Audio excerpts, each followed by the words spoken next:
السلام علیکم۔ حضور پاک صلی اللہ علیہ وسلم کا کھانے پینے کا ذوق۔ حضور پاک صلی اللہ علیہ وسلم کے کھانے پینے کا ذوق بہت نفیس تھا۔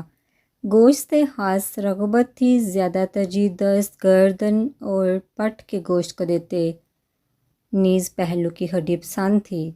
گوشت کے شوربے میں روٹی کے ٹکڑے بھگو کر یہ مخصوص عربی کھانا تیار کیا جاتا تھا۔ تناول فرمانا مرغوب تھا۔ پسندیدہ چیزوں میں شہد، سرکہ، خربوزہ ککڑی، لوکی، کھچڑی، مکھن وغیرہ اشیاء شامل تھی۔ دودھ کے ساتھ کھجور کا استعمال بھی اچھا لگتا اور مکھن لگا کے کھجور کھانا بھی ذوق میں شامل تھا۔ کھرچن سے بھی انس تھا۔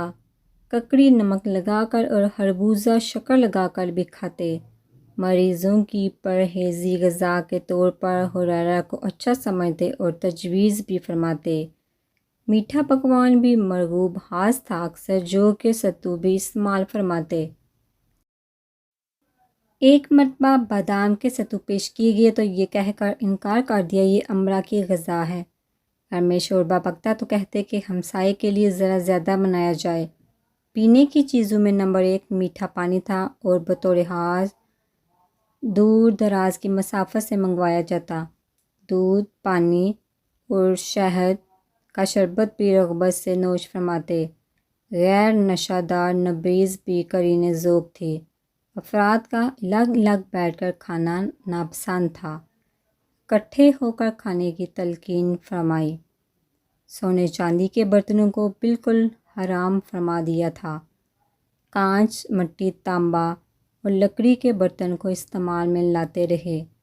دسترخواں پر ہاتھ دھونے کے بعد جوتا اتار کر بیٹھتے۔ سیدھے ہاتھ سے کھانا لیتے اور اپنے سامنے کی طرف سے لیتے، برتن کے وسط میں ہاتھ نہ ڈالتے۔ ٹیک لگا کر کھانا پینا بھی خلاف معمول تھا۔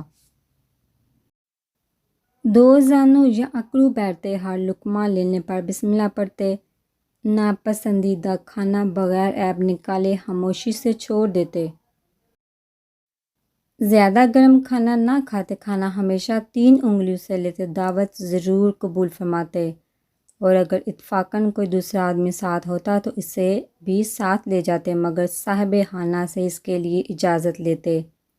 مہمان کو کھانا کھلاتے تو بار بار اصرار سے کہتے کہ اچھی طرح بے تکلفی سے کھاؤ۔ کھانے کی مجلس سے بتقاضا مروت سب سے آخر میں اٹھتے۔ دوسرے لوگ اگر پہلے فارغ ہو جاتے تو ان کے ساتھ آپ صلی اللہ علیہ وسلم بھی اٹھ جاتے۔ فارغ ہو کر ہاتھ ضرور دھوتے، دعا کرتے جس میں خدا کی نعمتوں کے لیے ادائے شکر کے کلمات ہوتے، نیز طلب رزق فرماتے اور صاحب خانہ کے لیے برکت چاہتے۔ کھانے کی کوئی چیز آتی تو حاضر دوستوں کو بااصرار شریک کرتے اور غیر حاضر دوستوں کا حصہ رکھ دیتے۔ پانی گھٹ گھٹ کی آواز نکالے بغیر پیتے اور بالعموم 3 بار پیالہ منہ سے الگ کر کے سانس لیتے۔ ہر بار آغاز بسم اللہ اور اختتام الحمدللہ سے کرتے۔ عام طریقہ بیٹھ کر پانی پینے کا تھا۔ پینے کی چیز مجلس میں آتی تو بالعموم داہنی جانب سے دوڑ چلاتے اور جہاں ایک دوڑ ختم ہوتا دوسرا وہیں سے شروع کرتے۔ بڑی عمر کے لوگوں کو ترجیح دیتے مگر داہنے ہاتھ والوں کے مقرر استحقاق کی بنا پر ان سے اجازت لے کر ہی ترتیب توڑتے۔ کھانے پینے کی چیزوں میں پھونک مارنا یا ان کو سونگھنا ناپسند تھا۔ کھانے پینے کی چیزوں کو ڈھانپنے کا حکم دیا۔ کوئی نیا کھانا سامنے آتا تو کھانے سے پہلے اس کا نام معلوم فرماتے۔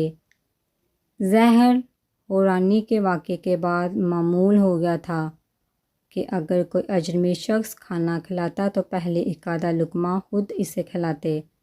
کبھی اکڑو بیٹھتے، کبھی دونوں ہاتھوں زانوں کے گرد ہلکا زن کر لیتے، کبھی ہاتھوں کی بجائے کپڑا لپیٹ لیتے۔ بیٹھتے ہوئے ٹیک لگاتے تو بالعموم الٹے ہاتھ پر فکر یا سوچ کے وقت بیٹھے ہوئے زمین کو لکڑی سے کریدتے۔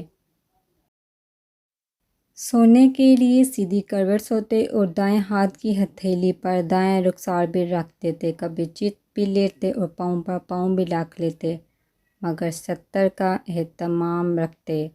پیٹ کے بال اور اوندا لیٹنا سخت ناپسند تھا اور اس سے منع فرماتے تھے۔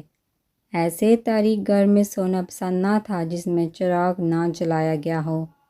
کھلی چھت پر جس کے پردے کی دیوار نہ ہو سونا اچھا نہ سمجھتے۔